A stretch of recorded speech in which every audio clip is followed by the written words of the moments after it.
You are listening to SPN, the Sports Podcasting Network. Welcome to Scuderia F1, the podcast that's always up to speed with the latest Formula One news. Follow us on Twitter at Scuderia F1 Pod and subscribe to the show on iTunes and Stitcher. Now, here are your hosts, Mark Dailey and Kevin Laramee. And welcome to Scuderia F1, the podcast that is always up to speed with Formula One. Mark, quite possibly the most eventful last lap I have seen in ages happen in Austria last Sunday. Definitely. I don't think that anybody expected what happened was going to happen, obviously. But much like yourself, I thought when they went into the final lap that it was going to be close. But I thought that maybe Nico Rosberg might just hang on a little bit longer to hold off his teammate Lewis Hamilton and take another victory. But it just didn't turn out that way. No, not at all. Turn 1 decided otherwise. Turn 1 with a couple of brake issues. Nico Rosberg hits the curb inside of turn 1, makes the car unbalanced, gives a gap to Lewis to just close the distance, and Lewis is right on him, sees the opening, goes on the outside of turn 2, and lo and behold, they touched again. Lewis Lewis is on the outside, tries to come back in. And lo and behold, they touch again. And then eventually Nico's breaking down. Lewis goes past and Lewis wins the 2016 Austrian Grand Prix, Mark. Yeah, and that turn 2 was great. Just watching that all afternoon, just that long run up the hill there and into that 90-degree corner made for some pretty interesting and exciting passing from time to time. But I think the big beneficiary, obviously beside Nico, or not Nico, but Lewis Hamilton, was Max Verstappen in the Red Bull and Kimi Räikkönen in the Ferrari. Both of them moved up a spot on the podium, and Nico managed to limp back all the way around back to the start-finish line to get P4.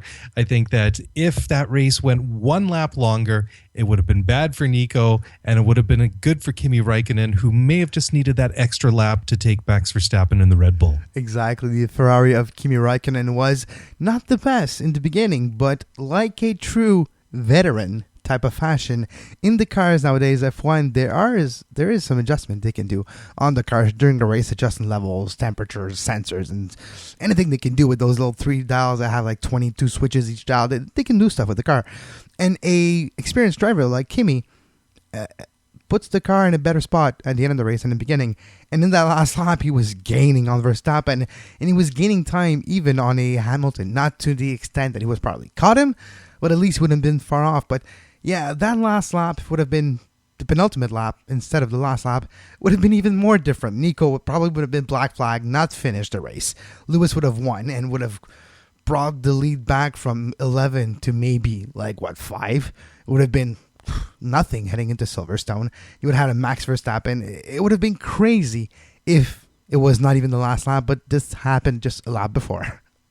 Well, it would have been very chaotic, very much like the qualifying session was chaotic, but with having that rain in the middle of Q2 and then kind of really shook things up at the end in Q3, and then also the end of Q1 when Danny Kvyat crashed and kind of messed up some guys that were maybe trying to get one more hot lap in right before that change. So it was a really unpredictable weekend right from the very first qualifying session right up to the checkered flag on Sunday, and I thoroughly enjoyed it. No, it was awesome. And you imagine the qualifying, Mark.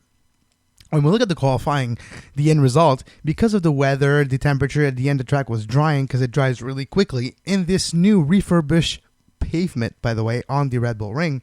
So it was different than the other years. Before it was a bumpy type of track, which is not the case anymore. It's a very grooved, very well slick track, very slippery for this time around because there's not a lot of built up tire on the track due to use. It's the first time there was with this pavement on, but this track in itself made for a great racing.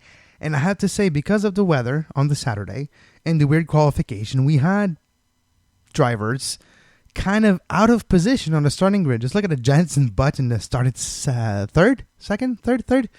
And he actually, after the first turn, he was second. So he knew he wasn't going to stay there. And it was quite hilarious if you look at his, if you listen to his post-game, I keep saying post-race commentaries. He mentioned that at one point, like 2 laps in, they just started overtaking him.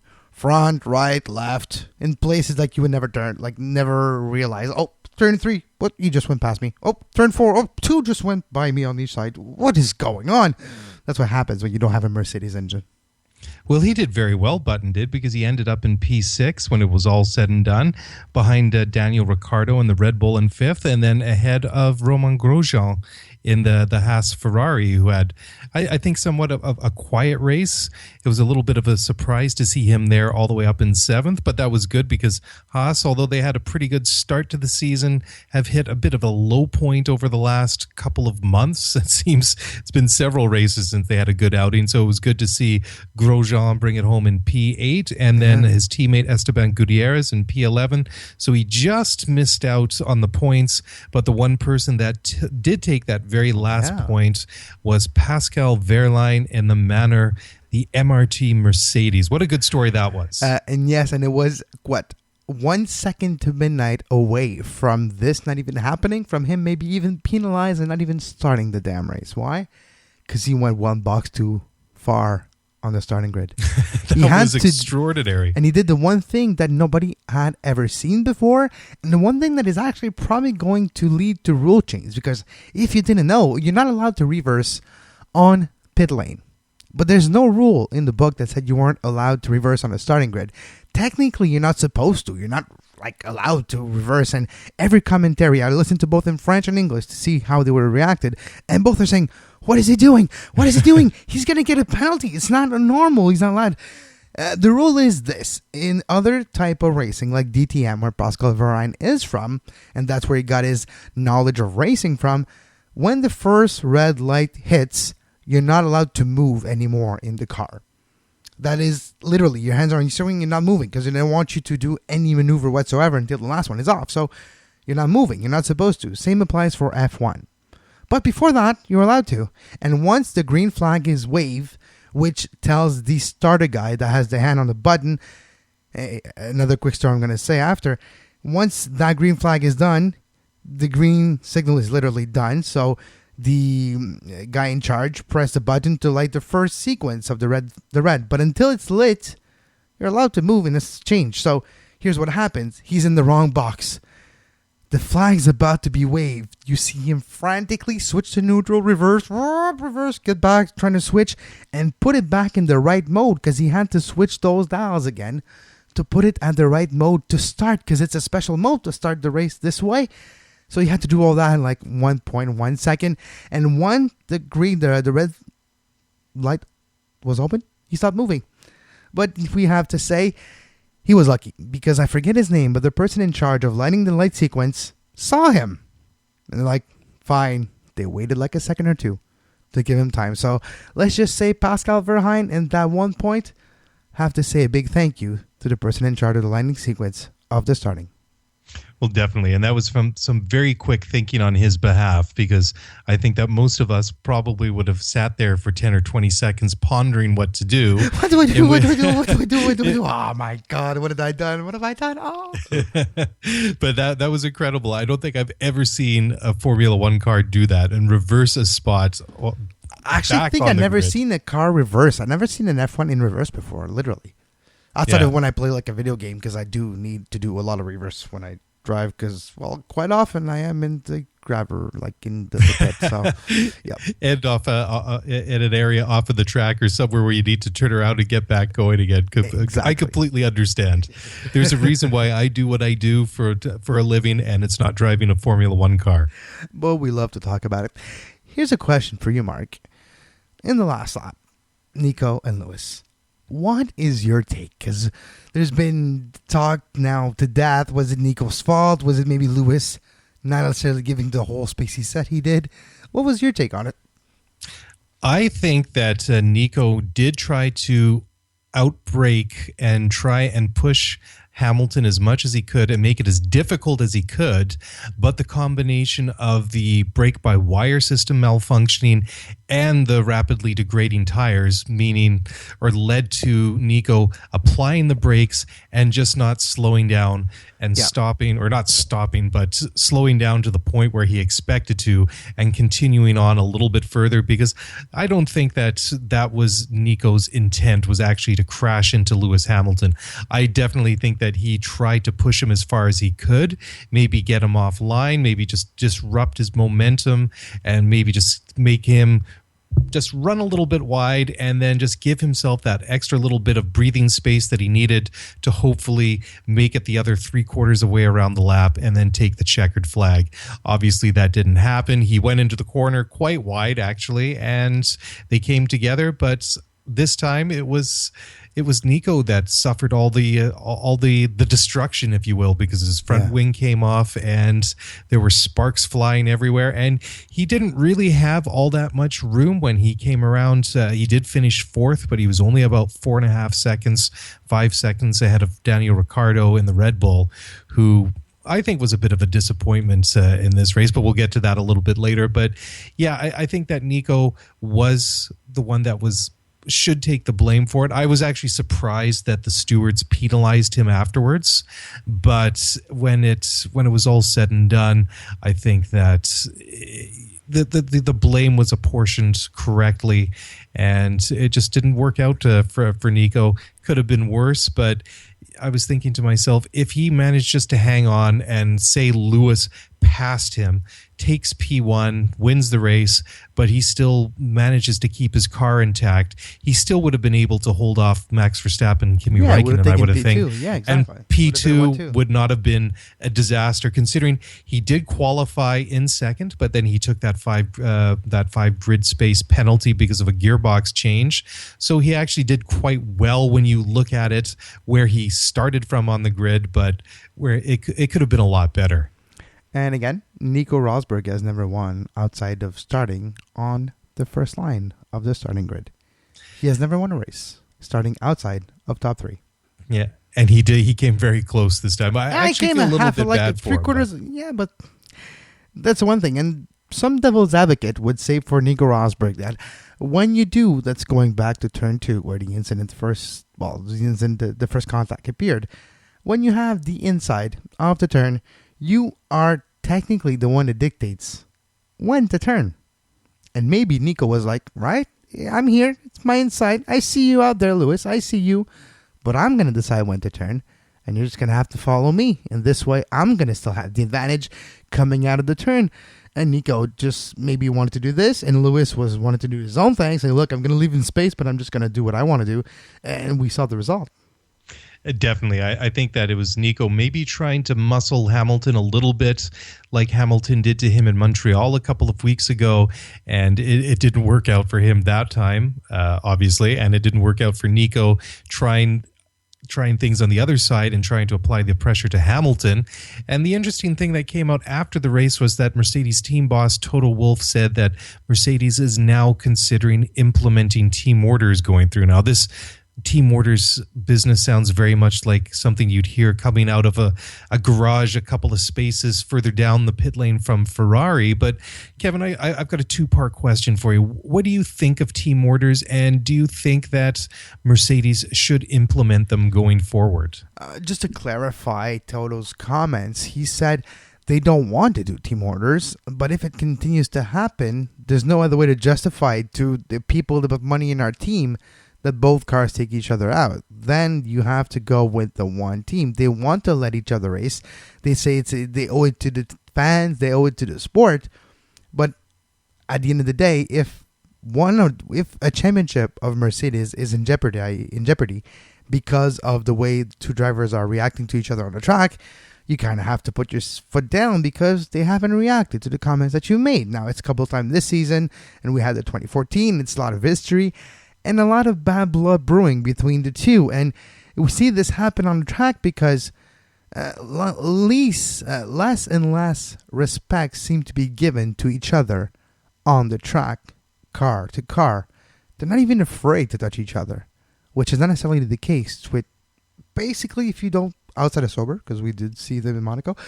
The rest of the track, usually teammates don't want to crash each other, not even get close to it. So there seemed to be a diminishing of respect between the two on the track, and people want to say it's okay, the relationship is good. Nah, it's not. They hate each other. Let's face it, they hate each other. We all know. We can see. Like, Nico is not a good actor. We can tell that he hates Lewis. And Lewis probably doesn't care about Nico. That seems to be the relationship right now. Yeah, definitely. And another interesting thing that came out in the post-race fallout was that Toto Wolff said that the incident between the two of them isn't affecting the contract talks that they're having with Nico Rosberg about giving him an extension. It'll be interesting to see what they actually agree to. Hamilton, of course, agreed to what it was a 3-year deal that he signed at the end of last year, I believe. And I don't know. Yeah, I don't know if they're looking at something similar for Nico Rosberg. It's been fairly quiet, although I did hear hinted at one point that maybe it might only be a 1-year contract. So we'll see what happens with them. But what are really the options for Nico Rosberg should things not really turn out with Ferrari? All the other big teams seem to be set. Red Bull has Verstappen and Ricciardo, and hopefully they can get a little bit better moving into 2017, the new regulations. Ferrari, in theory, is set with Vettel and Raikkonen, although Raikkonen's seat has been up for quite a lot of discussion in recent weeks that perhaps he isn't really pushing Vettel enough in that number 2 Ferrari. But look at the last 2 races. Isn't it 2 podium right in 2 races for Kimi? Yeah, so he's really responded to his critics quite well. And I think that, like we were talking about before we actually hit the record button here, that given another lap, Kimi Raikkonen probably would have passed Max Verstappen and taken that second step on the podium, but he just ran out of time and he ran out of track to get the job done. Exactly. And speaking of Ferrari, it was Sebastian Vettel's birthday on Sunday, turning 29. And yes, he did treat himself on Monday buying a great F1 treasure. Basically, he bought a whole collection of a collector's special edition of arts and pieces of F1 memorabilia. He bought that. So that's one thing that I love to see. A driver, somebody involved in the sport that loves the sport and the history of the sport. Because sometimes when you watch it now, you see like a disconnect with the history. Not with Vettel. It's his birthday. And what a beautiful birthday gift. Look, Sebastian, here's a nice DNF for you. Yeah, was that not a big surprise, the way that tire just completely disintegrated, that right rear tire with a big bang. And I think on that starting lane too, like it happened right in the stadium, basically right where everybody is, right behind where Ted Kravitz is of the Sky Sports team.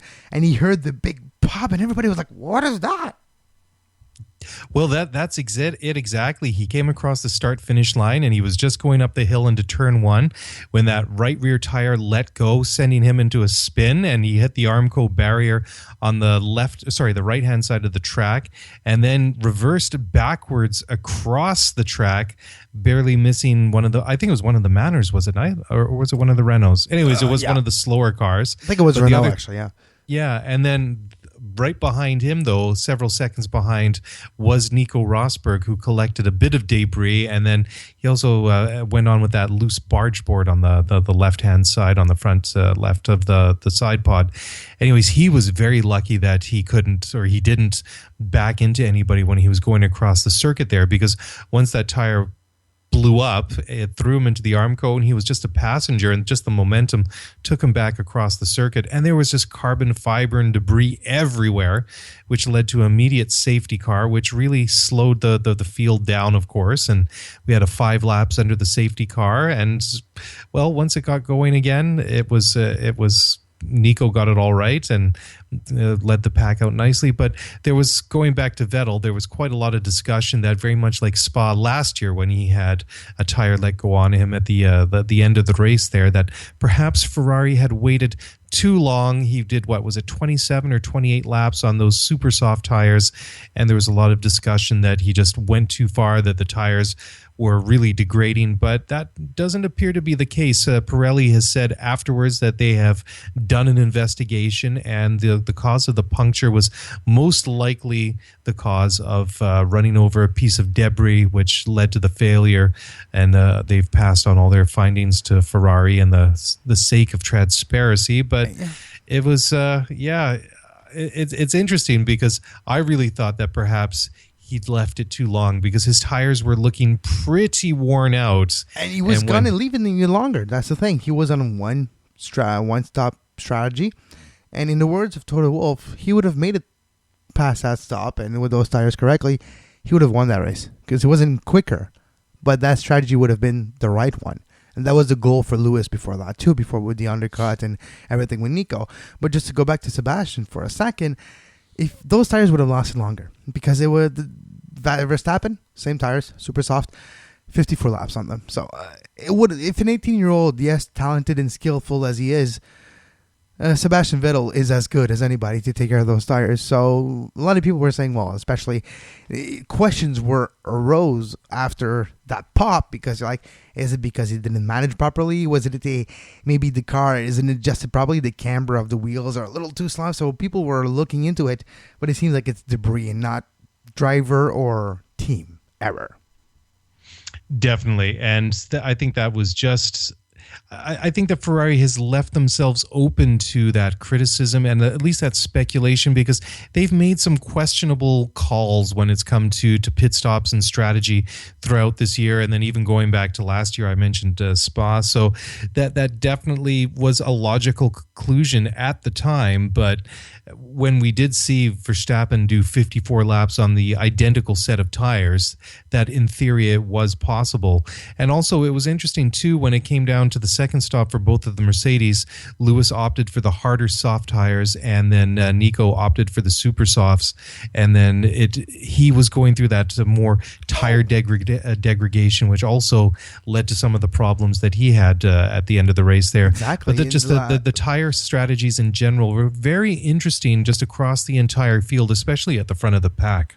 No, exactly. Just to go back to those two Mercedes and the different compound, the super soft was definitely the right one. And the more we go race to race, the more I'm starting to love the super soft, because as much as people say they're not as fast, they're not as...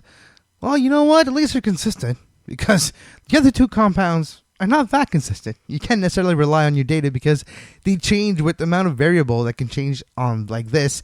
Talking about atmospheric pressure, temperature, daylight, all those little tiny things, they all affect the wear of the tires, especially for the ultra soft or the other prime, depending on the weekend. Well, for the super soft, for some reason, at least they're consistently, you know what, they're not going to be as good, but if you adjust everything else and trying to fix them and trying to get the most out of it, and if you do get the right temperature, they're going to last you maybe even longer than you expect. So at least teams are starting to be willing to gamble on the super soft, but not on the other ones. Yeah, and it's also very interesting too, just with the range of tires that they have. They have the 3 tires to choose from at any Grand Prix, and it's very interesting that they always seem to take the medium and the soft compounds. That harder compound tire, you don't really see a lot of guys taking, and it definitely made for some interesting watching over this weekend. It really does, especially, but the biggest difference here was the new pavement as well. So with those tires, you had the new pavement that was either eating your ultra soft or actually being really nice to your super soft. So it was a gamble, or maybe it's just a way to get information, data, and adjust accordingly during the race. And look, Verstappen finished second. One of the reasons for that, it's the way they keep a track of the tires. And they have a special system. People are still trying to figure out what it is. They wouldn't say, because you know how F1 team are, Mark. Yeah, very secretive. Exactly. Red Bull have explained, though, and that's Mr. Dr. Wilmot that said that. Helmut, forget him. you know what I'm talking about. Dr. Helmut Marko. Exactly. That's not that bad. I thought it was more complicated. There's not a lot of W's, so it's fine. But if you're looking at their system, they have a system with probably photography or high resolution or something, that every lap they get a clear image of what the tire looks like. Eye depth, that you can zoom in, zoom out, get the feel, get the depth, get the grain of the tire, and change your strategy accordingly. In the last couple of races, especially with Max Verstappen, we've seen good results. We've seen him progress and see him use those tires accordingly. And if you know the real way that those tires are, and yes, they're not allowed to talk to each other, but on those steering wheels, there's a lot of data. Like, they have a lot of things on those steering wheels.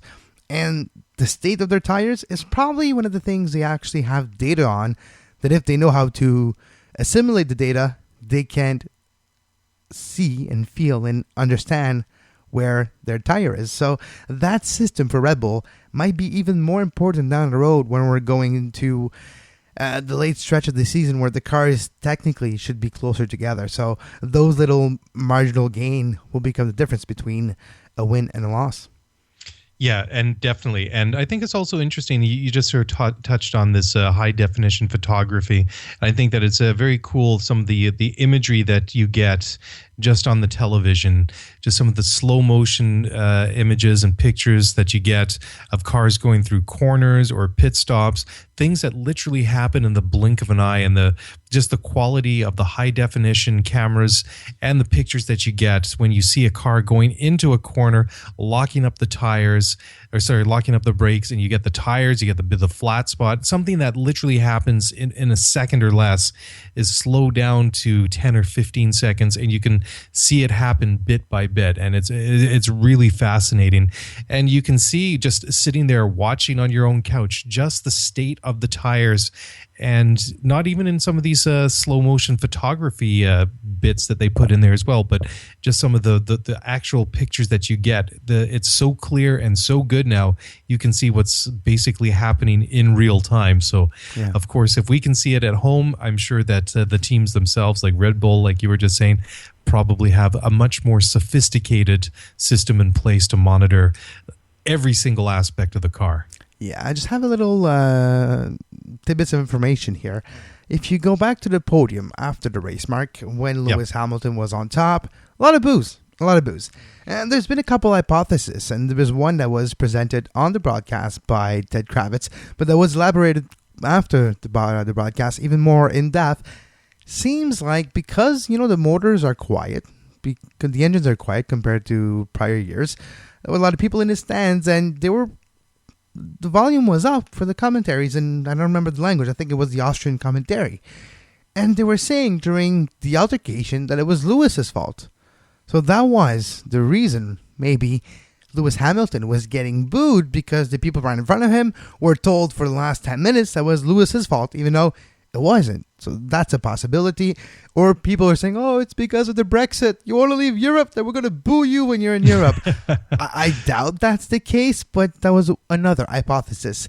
If I had to make a choice, I would go with the first one.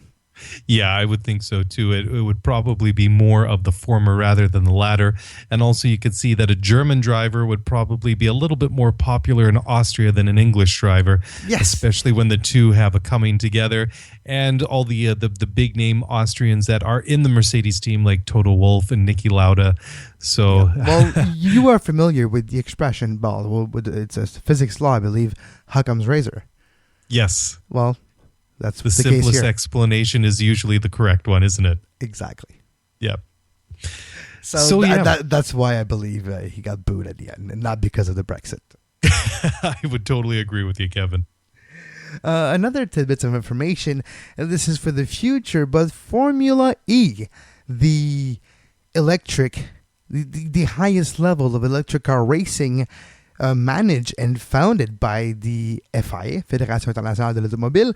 The FIA is planning, and it's official now, on their racing schedule for next year, the 2016-2017 season. They have a stop in Montreal, and it will be a urban circuit race.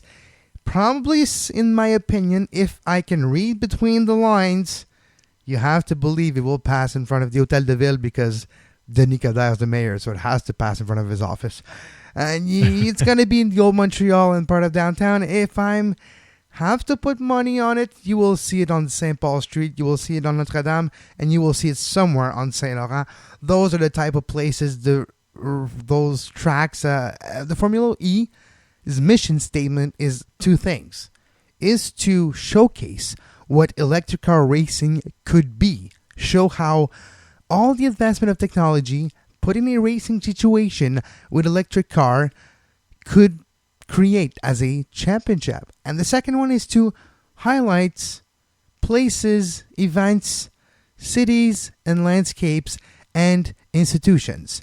So it has to pass in front of great buildings, nice things.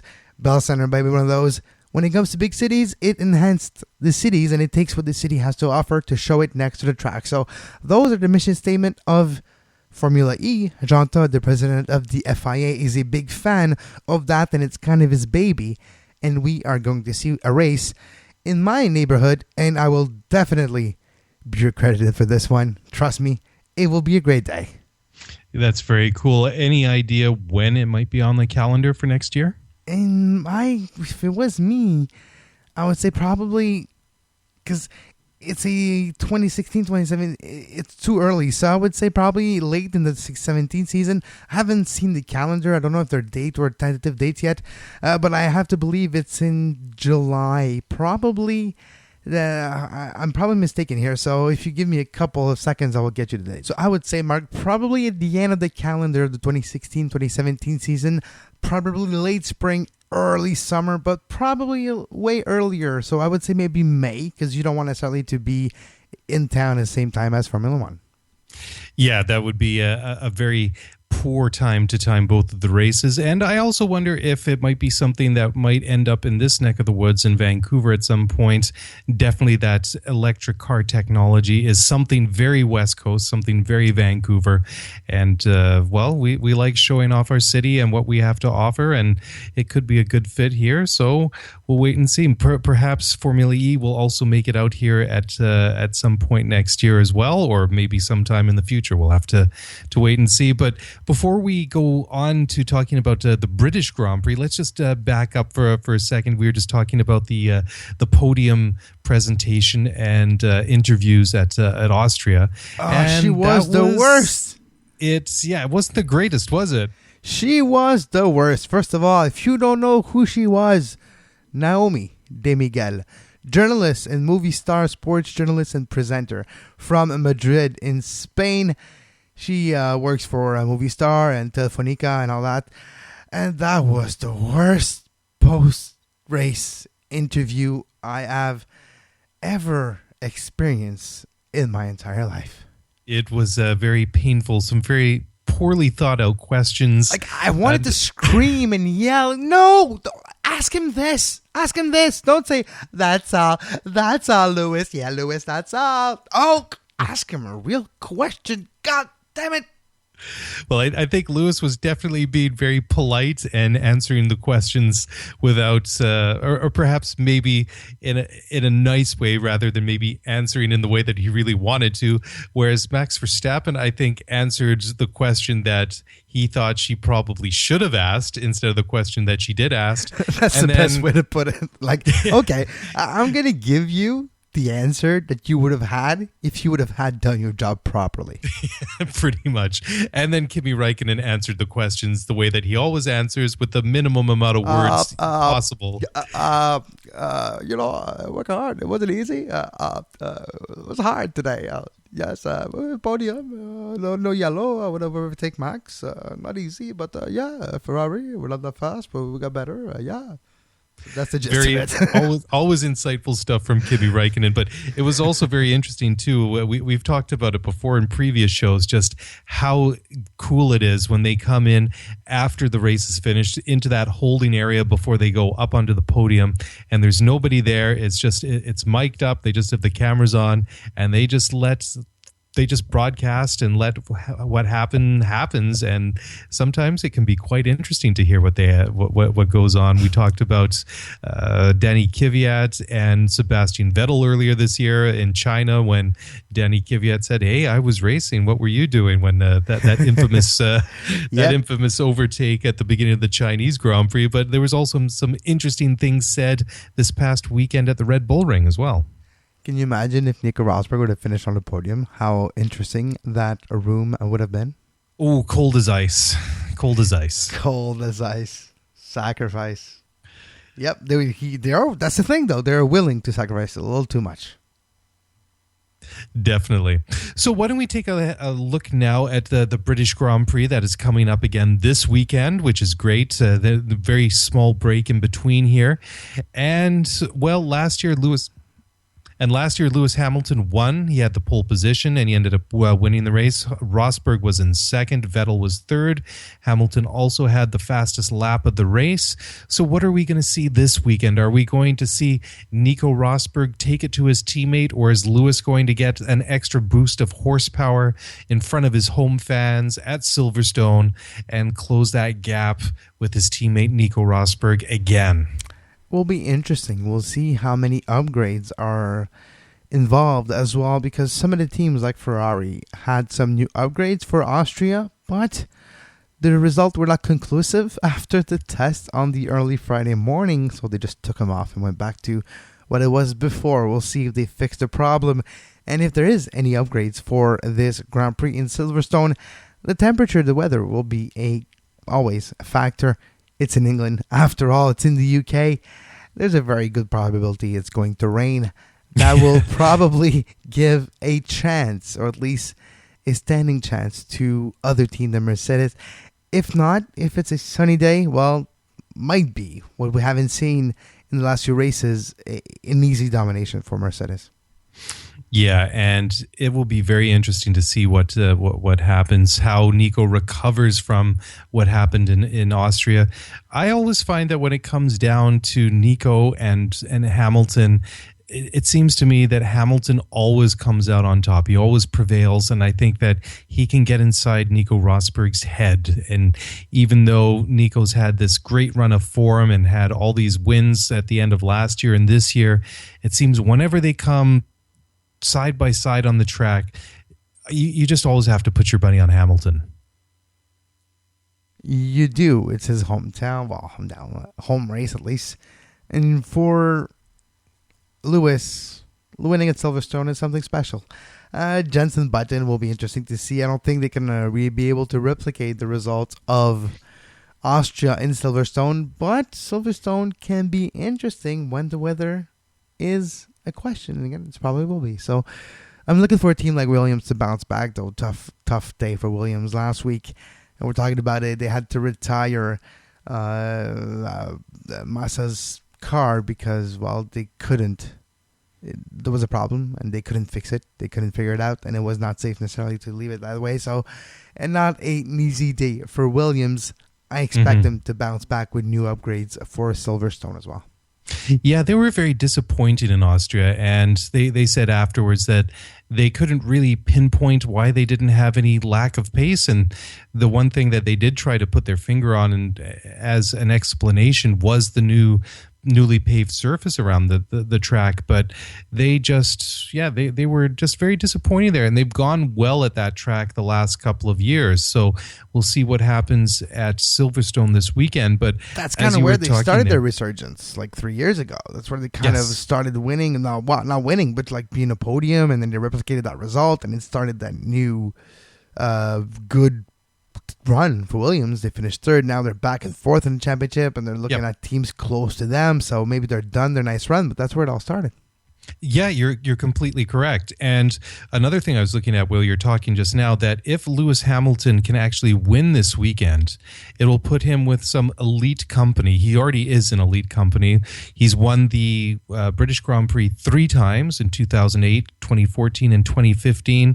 The only other drivers that have won 3 times are Niki Lauda, Jack Brabham, and Michael Schumacher. Now, Nigel Mansell won it 4 times. Alain Prost and Jim Clark both won it 5 5 times. So if Lewis can pull off a win this weekend, he's definitely up there with some very big names in Formula One, but he's going to have his work cut out for them. But another interesting thing too, just talking about Ferrari earlier, where are they going to be this weekend at the British Grand Prix? Because they have just been a disappointment all around this year. They showed a little bit of hope, I think, in the first couple of races, and it just hasn't gotten any better for them, has it? No, what a disappointment. They're still second in the Constructors' Championship. They still have Vettel close to a win a couple times, a couple podiums. Same for Kimi recently. So they're not that way off. It's just, it's the way it happened. It's when they get a podium, it seems like it's because things outside of their powers happen, or they just are at the right place at the right time and take advantage of a pit strategy, or of just because they don't have to pit because of those tires. It depends. For Ferrari, it seems like it's not necessarily always because they had a good race that have a result, and when they seem to have a good race, tragedy strikes, like the right tire, rear tire of Vettel this weekend. So it seems like it's, I don't want to put the blame on Ferrari as a team, as a Scuderia, because of the results and that. But sometimes just the way it happens gives an optics of, oh, there's something wrong. But when you look at it on paper and when you look at the results, it's still second in the Constructor Championship. They're not that off of the Constructor one. They're like, for the Drivers' Championship, I think it's fair to say it's a two-driver lead, two-driver race right now. But for Ferrari, they're not that ways off. So yes, we're critical on Ferrari, but they're not that ways off. And I think it's more of a testament of how Mercedes has been than how bad maybe Ferrari has been. Well, that's true too, and I think that also being Ferrari, there's more expectations, and they're under, I think, more of a under the magnifying glass, if it was, just based on the history of the team and some of the legendary drivers that have driven for them. I think that the expectation from a lot of people is that Ferrari is going to be challenging, maybe not winning every race, because that would be something even Mercedes can't pull off. But definitely, I think a lot of people think and expect that Ferrari should at least be challenging to win every single Grand Prix. Of course, reality is very, very different at times. Yes, very much. But yeah, it will be fascinating to see how, quote unquote, they bounce back. Because we're going to Silverstone. They know Silverstone. So the only variable there comes to be those tires. The rest, it's like going back to you where you used to grow up. You know the playing field. You've been there before. You know where the bumps are. You know where the little best way to save half a second, to save a quarter over here or there. You know how to do that. So the only new variable is those tires. Yeah, definitely. And it's also getting to a very busy time of year because we have the British Grand Prix coming up this weekend. And then on the 22nd to the 24th of July, we have the Hungarian Grand Prix. And then the week after that, we have the German Grand Prix. Then we go into the summer break. There is not a Grand Prix for almost a month when they pick up at Spa and then go into the last several dozen races. Well, maybe not that many, but there's still quite a few races to go. Another 9 races after the summer break before it finally finishes off at Abu Dhabi in November. So we're almost at the halfway mark of the season in a couple of weeks here, yes. Which seems amazing when we sat down earlier this year to think, oh, this 21 race year is going to be epic. It seems it's going to be like a very, very long time. And it seems to be going along quite quickly, isn't it? Yes, but I think the month long we'll feel it then. We're going to have to find like something to watch. I think I'm going to watch more NASCAR or something. Maybe I'll find some GP2 races to watch or something during that month. But well, knowing how both of us are basically sports crazy, I'm sure we can the Olympics? Yeah, I think find it's the something Olympics. else to fill the time. Yeah, it's going to be the Olympics during that time, so never mind. The Olympics. Fine. There you go. That'll take up the time nicely. But yeah, that will take everything. 5 Rings Daily, by the way, on SPN Radio. During the Olympics, every day you'll have Olympic coverage right here. There you go. Cool. So before we start wrapping things up, I did mention a little earlier that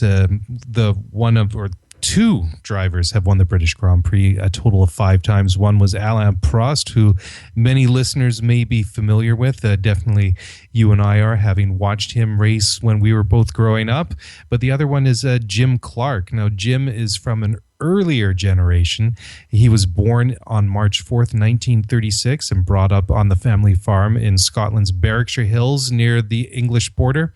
Now, Jim came from a family whose parents were very opposed to him using vehicles for anything other than their intended purposes. So Jim actually learned to drive at a young age, and he did so by secretly driving the car around the family farm in secret, and got his driver's license when he was 17.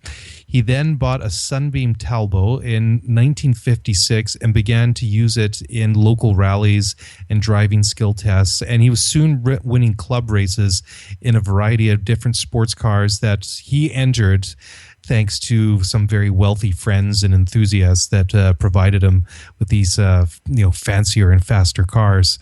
So in 1958, Clark was given a very nice little Lotus Elite coupe to race in a race at Branhatch, and he immediately impressed the founder of Lotus, the legendary Lotus marque, and that was Colin Chapman. So Chapman invited Clark to race in Lotus Formula Junior, and he excelled immediately and was promoted to the Big Lotus team for the latter part of the 1960 Formula One season. So over the years, Clark, who was a master of almost anything with an engine and tires on it, was only beaten whenever he really had reliability issues with his cars. So he actually lost the World Championship, the Drivers' World Championship, in 1962 on the very last race of the season when he suffered an oil leak. But he did go on to win the championship in 1963 and 1965. And also in 1965, he's done one thing that only a handful of guys have ever done. He was a Formula One world champion and also won the Indianapolis 500, which is very, very impressive. Well, there's only a handful of drivers, and maybe that's a topic for another show, that have won the Triple Crown of racing, which is the F1 season championship, the Indianapolis 500, and the 24 Hours of Le Mans. Le Mans, yeah. I think Jacques Villeneuve tried, and he never won Le Mans. He finished second a couple times. But it's a feat that's rarely seen in today's world. Yeah, well, the one driver that comes immediately to mind was Graham Hill. He managed to do that, I believe. Yeah. But I was going to say Steve McQueen, but that's a totally different story. Well, Steve McQueen could probably do anything he wanted because he's Steve McQueen, right? But anyways, Jim Clark had a very impressive resume in Formula One, including 25 wins, 32 podiums, 255 career points, 33 pole positions, 28 fastest laps. He won his first race at the 1962 Belgian Grand Prix, and his last win in Formula One was at the 1968 Grand Prix. And he won he basically dominated the British Grand Prix in the mid-1960s, winning in basically every single year from 1963 to 67. He was also a very quiet guy, very modest, very different to a lot of drivers and a lot of pro athletes that you see today. He hated the spotlight. He would avoid press conferences and public appearances at all costs.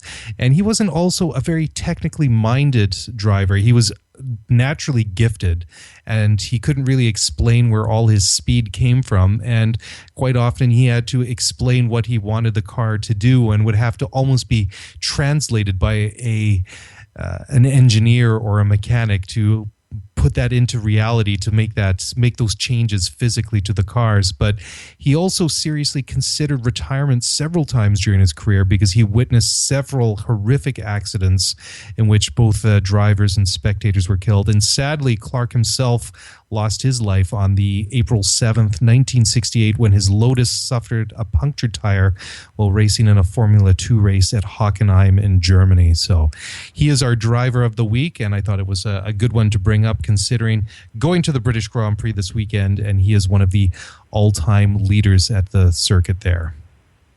Absolutely. Very interesting topic. Very interesting tidbits of information here. Well, there's also another book that I have. It's an ebook, actually. It is called The Formula One Opus, and the cover is graced by none other than Bernie Ecclestone. Oh. And I've been reading it for months. I've almost made it into the 1970s, and I noticed the last time that I checked that the reading stats on my e-reader says that if I continue at the pace I'm going at, I still have another 15 hours before I will finish that book. So perhaps that's my homework for the next time that we record this podcast. But hey, who am I kidding? We'll be doing that in less than a week. I don't think I'll find that much time. Exactly. There's a race next week, so I don't think you're going to finish that book until then. I don't think so. Anyhow, that's everything I got. What else do you have this week, Kevin? Well, that's it for me too. So always stay tuned to the Sports Podcasting Network. Again, Monday to Friday for all the soccer fans out there. We have Soccer Today. What's the Score? The Sports News Quiz, the only sports podcast that is a sports quiz show, and it's quite something. If you haven't listened to it, please do so. You will not regret it. And from the makers of What's the Score? The Sports News Quiz, the Fantasy Soccer Coaches begins next week to prepare the stage for the upcoming EPL season on a fantasy perspective. So very cool. Exactly. So a lot of things are going on the Sports Podcasting Network, Mark. Very cool. All right. Well, before we go, could you just let everybody know where they can find you online? Absolutely. Myself at Kev Laramee on Twitter. That's at KEVLARAMEE. And go to sportspodcastingnetwork.com. Very cool. And of course, you can find the show on Twitter at Scuderia F1 Pod. And if you have any feedback or a comment or anything you'd like us to discuss on the show, you can tweet us at Scuderia F1 or you can email us at scuderiaf1pod@gmail.com. Anyways, that's a wrap. We are going to go and get what are we going to get to take to England, in theory, if we were going to go? I guess rain clothes and summer clothes. You got to be prepared, right? As long as I have my bitter beer and my mashers and eggs, I'm fine. There you go. Very good. All right. Well, enjoy the British Grand Prix, everybody. That's a wrap for us, and we'll catch you again next time.